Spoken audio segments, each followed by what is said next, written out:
percaya akan Roh Kudus, Gereja Katolik yang kudus, persekutuan darah kudus, pengampunan dosa, kebangkitan badan, dan hidup kekal. Salve sahabat Katoliku keren, Tuhan Yesus memiliki banyak cara untuk memanggil anak-anaknya. Bukan kita yang memilihnya, tetapi dialah yang memilih kita. Itulah yang juga dialami oleh para ulama, ustadz hingga cendekiawan muslim terkenal di dunia, yang akhirnya memutuskan berpindah agama dan percaya kepada Tuhan Yesus dalam iman Katolik. Berbagai pengalaman spiritual membuat mereka akhirnya memutuskan mengikuti katekumen hampir setahun hingga akhirnya bisa dibaptis menjadi Katolik. Sahabat Katoliku keren, inilah 10 ulama, ustadz dan cendekiawan muslim terkenal di dunia yang memutuskan mengikuti panggilan mereka menjadi Katolik. 1. Ustadz Dave Diaz. Sebelum menjadi ustadz, Dave Diaz adalah seorang pendeta di salah satu gereja denominasi Protestan di Filipina. Ia menjadi pendeta sejak tahun 1991. Akan tetapi pada tahun 2012, pendeta Dave Diaz memutuskan menjadi mu'alaf dan menganut agama Islam, bahkan menjadi seorang ustadz dengan nama Ustadz Dawood. Usai menjadi seorang muslim, ia begitu aktif menjadi apologet muslim berdebat dengan kekristenan. Perdebatan iman dengan rekannya Ustadz Ahmad Barcelon menghantar Ustadz Dawood memutuskan kembali mengikuti Tuhan Yesus dan memilih masuk dalam persekutuan Gereja Katolik. Pada tahun 2022, Ustadz Daud mengumumkan bahwa dirinya resmi memutuskan berpindah agama dari Islam menjadi Katolik. Ia kini begitu aktif sebagai rasul awam, pembela iman Katolik di Filipina, dan kembali memakai nama lamanya yaitu Dave Diaz. 2. Imam Mario Yosef. Dr. Mario Yosef adalah seorang imam muslim yang berasal dari negara India. Ia adalah anak ketiga dari 6 bersaudara dan dibesarkan dalam keluarga muslim yang sangat taat. Ketika berumur 8 tahun, ayahnya memasukkan dirinya ke sekolah Al-Quran untuk menjadi seorang imam muslim. Hingga usai 10 tahun belajar, ia akhirnya menjadi imam muslim di India di umur 18 tahun. Perjalanan panggilannya berpindah menjadi Katolik berawal ketika dirinya membawakan suatu ceramah di masjid. Mario mengatakan saat itu ia berkata bahwa Yesus Kristus bukanlah Tuhan. Lalu salah seorang jemaah bertanya kepadanya siapakah Yesus itu. Pertanyaan ini membawa Mario Yosef masuk dalam permenungan yang mendalam hingga ia pun mencari tahu lebih dalam siapa sosok Yesus itu. Mario lalu mempelajari Al-Quran hingga Alkitab. Usai bergumul, Mario lalu menarik kesimpulan dan memutuskan percaya bahwa Yesus Kristus sungguh adalah Tuhan. Ayahnya lalu mengetahui keputusan Mario ini hingga menyiksa Mario selama sebulan dan hampir menghilangkan nyawa dari Mario. Namun Mario tetap kuat dalam iman. Ia lalu pergi meninggalkan rumah, mengikuti katekumen hingga akhirnya dibaptis di gereja Katolik dan mendapat nama baptis Yosef menjadi Mario Yosef. Walau diusir dari keluarga, namun Mario yang dulunya adalah seorang imam muslim, kini hidup penuh sukacita bersama Kristus. 3. Imam Tunreng Malata. Siapa sangka sosok pastor asal Sulawesi Selatan ini dulunya adalah pemimpin sholat. Ya, dalam salah satu sharing, Pastor Tunreng Malata menceritakan perjalanan panggilan imannya. Kakeknya adalah seorang kiai, sedangkan ayahnya adalah seorang guru ngaji. Sejak kecil, Pastor Tunreng Malata sudah memimpin sholat. Suatu hari kakek dari Pastor Tunreng Malata terpukau akan sosok Nabi Isa yang akan datang di akhir zaman hingga memutuskan menjadi pengikut Kristus dan percaya kepada Tuhan Yesus. Panggilan Tuhan juga menghantar ayah dari Pastor Tunreng berpindah menjadi Katolik. Bahkan Pastor Tunreng sendiri juga akhirnya memutuskan dibaptis dengan nama baptis Simon. Tak terhenti sampai di sini saja, ia lalu terpanggil menjadi seorang imam Katolik hingga ditabiskan menjadi pastor dan kini berkarya sebagai salah satu imam di Keuskupan Agung Makassar.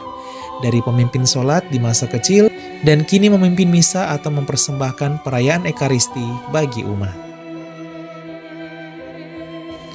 4. M. Susa. Lahir pada tahun 1962, M. Susa adalah seorang uskup yang menggembalakan umat Katolik di Keuskupan Agung Blantyre, negara Malawi, Afrika. Siapa sangka uskup yang menggembalakan 3,1 juta jiwa umat Katolik di keuskupannya ini dulunya adalah seorang muslim, bahkan berasal dari keluarga muslim yang sangat taat. Ia bahkan adalah putra dari seorang imam muslim terkenal di Malawi. Pada umur 12 tahun, usai mengalami pengalaman spiritual, M. Susa memutuskan dibaptis menjadi Katolik dan mendapat nama baptis menjadi Thomas Lucas M. Susa. Ia bahkan terpanggil menjadi seorang imam Katolik. Keputusannya ini mendapat tentangan keras dari ayahnya yang adalah seorang imam muslim. Walau ditentang, namun Thomas Luke M. Susa tetap setia dengan panggilannya. Pada tahun 1996, Thomas M. Susa ditabiskan menjadi imam Katolik, hingga tahun 2003 ia diangkat menjadi uskup. Sang ayah tersentuh akan perjalanan iman dari Monsinyur Thomas Luke M. Susa, hingga sang ayah akhirnya terpanggil dan meminta dibaptis menjadi Katolik pada tahun 2006 usai mengikuti katekumen. Proses pembaptisan sang ayah dari Islam menjadi Katolik ini juga dilakukan langsung oleh sang putra tercinta, yaitu Uskup Agung Thomas M. Susa.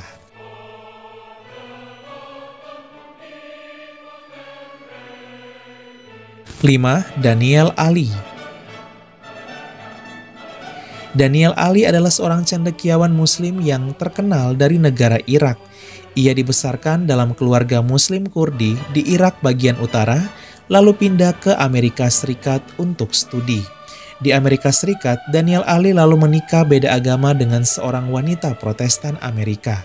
Setelah mengarungi bahtera rumah tangga, Daniel Ali mulai tertarik akan ajaran iman Kristen yang dianut oleh sang istri.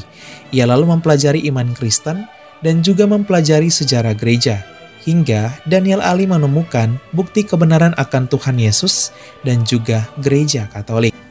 Ia lalu akhirnya menerima Yesus Kristus sebagai Tuhan, menjadi seorang Kristen, dan bahkan mengajak istrinya yaitu Sarah untuk masuk ke dalam persekutuan gereja Katolik.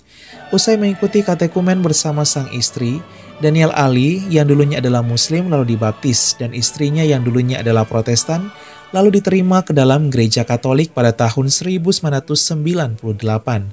Daniel Ali kini adalah seorang Katolik yang sangat taat, bahkan misionaris awam Katolik yang hebat.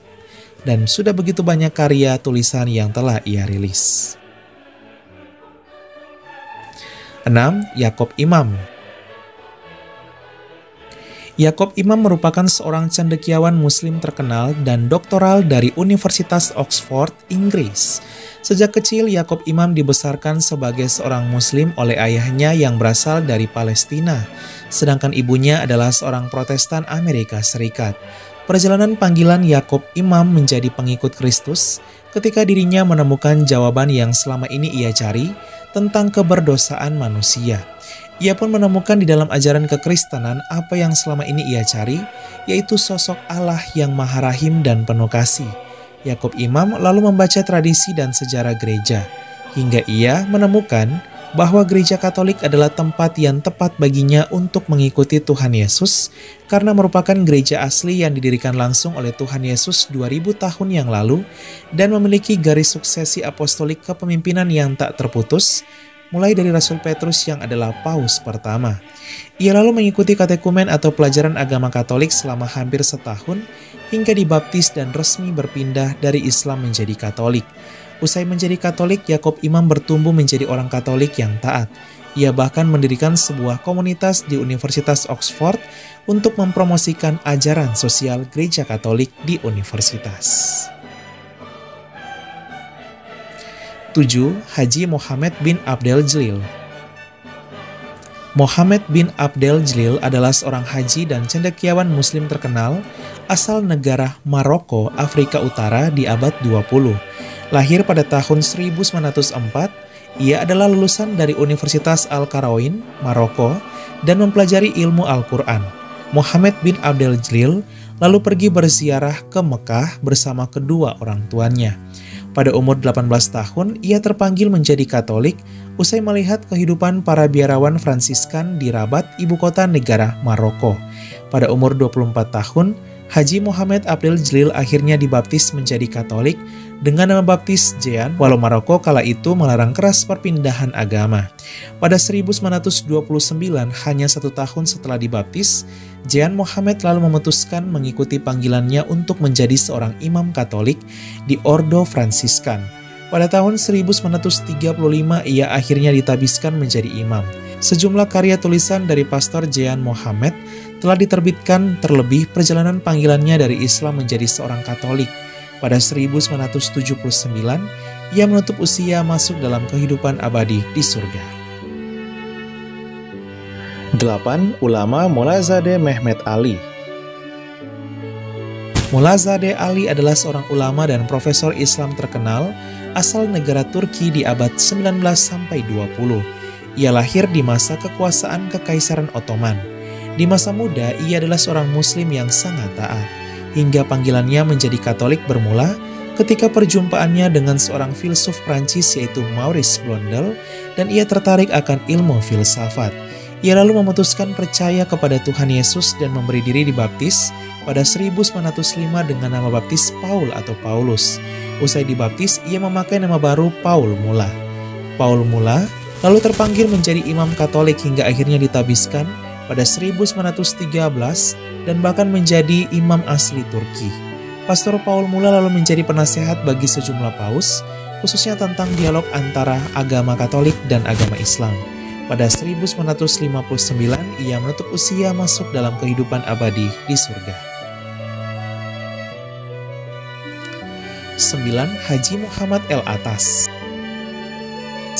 Lahir pada 1631 dari keluarga bangsawan, Haji Muhammad Atas adalah seorang pangeran negara Maroko. Siapa sangka ia juga memiliki perjalanan iman terpanggil menjadi seorang Katolik. Perjalanan panggilannya berawal setelah dirinya pulang haji dari Mekah. Ia lalu pergi ke negara Malta dan di sanalah ia memutuskan dibaptis menjadi Katolik pada 1656 dengan nama baptis baru Baltasar Loyola yang diambil dari Santo Ignatius Loyola. Usai dibaptis, Baltasar Loyola lalu mewartakan iman Katolik kepada sejumlah penduduk yang belum mengenal Kristus. Pada 1657, hanya setahun setelah dibaptis, ia memutuskan menjadi seorang imam di Serikat Yesuit. Ia lalu ditabiskan menjadi imam Katolik pada 1663 dan berkarya di Portugal hingga Spanyol. Pada 1667, ia menutup usia masuk dalam kehidupan abadi di surga. 10. Juan Andres adalah seorang ulama dan cendekiawan muslim terkenal di abad 16 dari negara Spanyol. Perjalanan spiritual membawa dirinya memutuskan dibaptis menjadi Katolik pada 1487 di Gereja Katolik Katedral Valencia, Spanyol dengan nama baptis Yohanes. Ia lalu terpanggil menjadi seorang imam Katolik hingga ditabiskan. Atas misi yang diberikan oleh Raja Ferdinand dan Ratu Isabella, ia pergi mewartakan Injil dan iman Katolik kepada penduduk Spanyol yang belum percaya kepada Kristus. Menjelang akhir abad 16, ia menutup usia masuk dalam kehidupan abadi di surga. Sahabat Katolik Keren, itulah 10 ulama, ustadz, dan cendekiawan muslim terkenal di dunia yang memutuskan berpindah menjadi Katolik dan mengikuti Tuhan Yesus. Luar biasa ya, semoga kisah perjalanan panggilan mereka ini menguatkan iman kita. Tetaplah setia mengikuti Tuhan Yesus dalam gereja Katolik yang kudus apapun yang terjadi. Katolik Keren, salve! Keluarga kami dibangun dari berbagai bangsa, baik orang tua maupun muda, kaya dan miskin, pria dan wanita, orang yang berdosa maupun yang kudus. Keluarga kami selama berabad-abad telah ada di dunia ini. Dengan rahmat Tuhan, kami membangun rumah sakit dan merawat orang sakit. Membangun panti-panti asuhan untuk membantu orang miskin. Kami adalah organisasi berbasis keagamaan terbesar di dunia, memberikan penghiburan bagi mereka yang membutuhkan. Kami mendidik lebih banyak orang dibandingkan organisasi lain. Kamilah yang mengembangkan metode ilmiah dengan pembuktian yang ilmiah juga. Kami mengembangkan sistem pendidikan dunia dan memperjuangkan hak dalam kehidupan setiap manusia maupun juga dalam pernikahan dan keluarga. Banyak kota di dunia diberi nama orang kudus kami menjadi inspirasi atas jalan suci mereka. Dibimbing oleh Roh Kudus, kamilah yang membuat Alkitab dan melestarikan tradisi suci. Roh Kuduslah yang masih terus membimbing kami hingga lebih dari 2000 tahun. Kami adalah Gereja Katolik. Dengan jumlah anggota keluarga lebih dari 1 miliar, memberikan sakramen sebagai pemenuhan hidup iman Kristiani. Selama berabad-abad kami selalu berdoa untukmu dan juga untuk dunia, setiap jam dan setiap hari dalam misa yang kudus. Yesus sendirilah yang mendirikan gereja kami ketika ia mengatakan kepada Petrus, pemimpin gereja Katolik pertama, "Engkau adalah Petrus dan di atas batu karang ini akan kudirikan gerejaku." Selama 2000 tahun kami memiliki garis kepemimpinan yang tak terputus, yang membimbing gereja Katolik untuk mengasihi dunia yang saling melukai di dalam dunia yang dipenuhi kekacauan dan luka. Sungguh meneguhkan jika kami mengetahui bahwa ada yang tetap berada dalam kebenaran sejati yang kuat, yaitu iman Katolik. Cinta kasih yang kekal dari Tuhan dianugerahkan kepada seluruh ciptaannya. Jika Anda jauh dari gereja Katolik, kami mengajak Anda untuk mengunjungi gereja Katolik hari ini karena kami selalu terbuka. Kami adalah keluarga besar yang dipersatukan oleh Yesus Kristus yang adalah Tuhan dan Juru Selamat kami. Kami adalah gereja Katolik, selamat datang kembali ke rumah yang sejati.